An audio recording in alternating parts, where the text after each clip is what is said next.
Every Thursday throughout the NFL season, Ian Rapoport, NFL Insider, NFL Network, NFL.com, but also a big Mets guy is going to be with us here. Ian, Tiki, and Tierney, how you doing, buddy? Has been a little tough stretch for the Mets, I got to be honest. I was there Tuesday, had great seats to watch my guy DeGrom, double-digit strikeouts, not a lot of hits. Yeah, not a lot of hits. Yeah. You worried? I'm not worried. It's sort of the calm before the storm. It's actually a great time to hit a little low because we got time to kind of pick it back up before the playoffs. So I still expect a division win. I still expect a bye. I feel good. Okay, I like it. And, of course, the Ian Rapoport Report is brought to you by Kia. All right, so the Giants, an incredible win. I don't think Tennessee's going to be that special this year, but that doesn't matter. Mm-hmm. The optics of the win, the energy, phenomenal. You know, Dable is, you know him well, and we've obviously talked to him. Tiki knows him well by now. He's a guy's guy. He's a dude, and it just seems like he's the kind of person at the right time where the Giants have been to elevate the entire building. And Week 1 was a good example of that.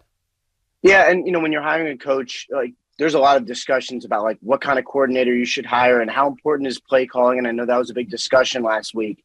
I don't know that anything matters as much as just setting the culture, getting guys to play hard, and getting guys to play for you or for each other. It can be either way. If it's for you, that's fine. He is, like you said, a guy's guy. I mean, he really is. I don't know how much this matters, but he is a great guy. I just never thought he'd be a head coach because generally those kind of guys who aren't self-promoters, who just kind of put their head down and work hard, who are like the players' dudes, those guys never get to be head coaches. It's cool for me to see it. Yeah. I thought they played a really good game. I thought they looked good. Yeah, I think they did. And Kafka called a great game, especially in the way that the run game worked out. And I guess that brings to the question of Saquon. Saquon is in an interesting, odd position. He's playing on his fifth-year option. It's not a huge number, I think 7.9 or so. Yeah. I think he's going to have a great season. When I talked to Joe Shane, he said the strength of his team, whether people want to believe it or not, is the offensive line and Saquon. He's going to make it tough for them to move off from him, it looks like, so far. He should, and that really is best-case scenario because, we can talk about the value of the running back and whether you should draft a guy in the top 3. It's already happened. He's already on the team. You're already paying him. None of that really matters for this regime. The only thing that matters is if you have a bell cow running back who's going to be available and who's going to really be the engine, then that's the kind of guy you want to keep. And everyone hates to pay running backs. You hate the value. Okay, well, the Cleveland Browns won last week, mainly because they have 2 really good runners who are both on contract extensions, who both help them deal with a backup quarterback. If Saquon is the guy that makes this thing go, if you have to pay him a little more than you want, okay, but he can make up for a lot of bad things. He can make up for deficiencies. That's fine. He also, by the way, looked as fast as I've seen him maybe since his rookie year. That's what Tiki said. That's what Carl Banks said as well. That's the consensus, and that is good news. So that's Ian Rapoport with us here on Tiki and Tierney every Thursday throughout the season. Before we get you quickly on the Jets here, Ian, the schedule now, and I don't know that it was processed this way, nor do I think it really should have been before Week 1, but now you start to peek ahead, and I know that that's sometimes when you trip, but let's face it, the Panthers, beatable. The Cowboys Monday night, the entire nation watching, no Dak, winnable, and the game after that is winnable. So based on one win, is it reckless to change the projection or the expectation for the Giants this season? I mean, it changed for I'm obviously friends with a bunch of Giants fans. I played golf with a couple of them a week and a half ago. All they kept talking about, the schedule's kind of easy. And I'm like, I know, but the thinking was they're the easy team, right? Well, if they're going to go play like they did this past Sunday, if they're going to play really hard and run the ball well and, as mistake-free as you can ask for, and Daniel Jones looks competent, they could be the team that ends up winning. Could they be 3-1 after 4? They could. And, Saquon looked awesome. Daniel Jones looked like a first-round quarterback at whatever level he is. The offensive line does have a bunch of really talented guys. It is possible if you get coached well that teams can play well together.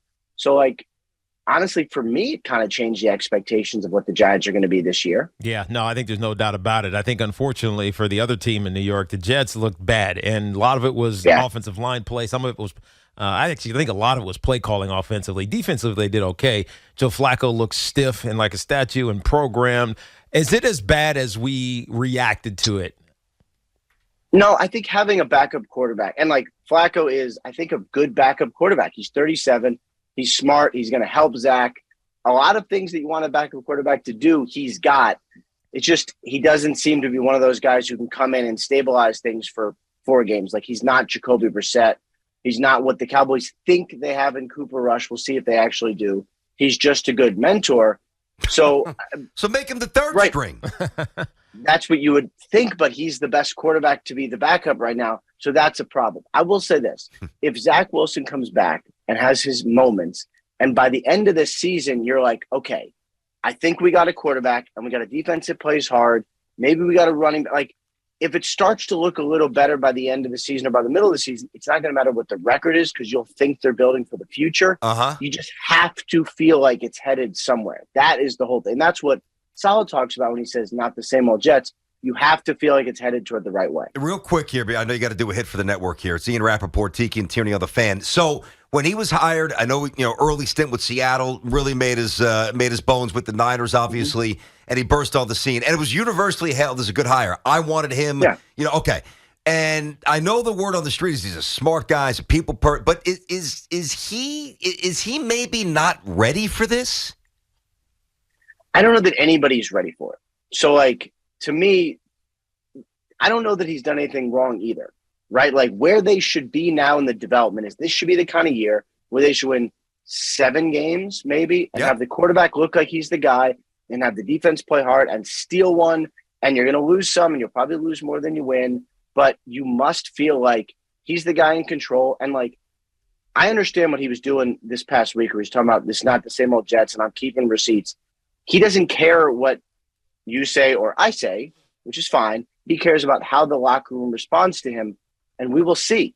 We will know. Like, this is as hard as it gets. You're starting a must-win season with a backup quarterback, and you lost big.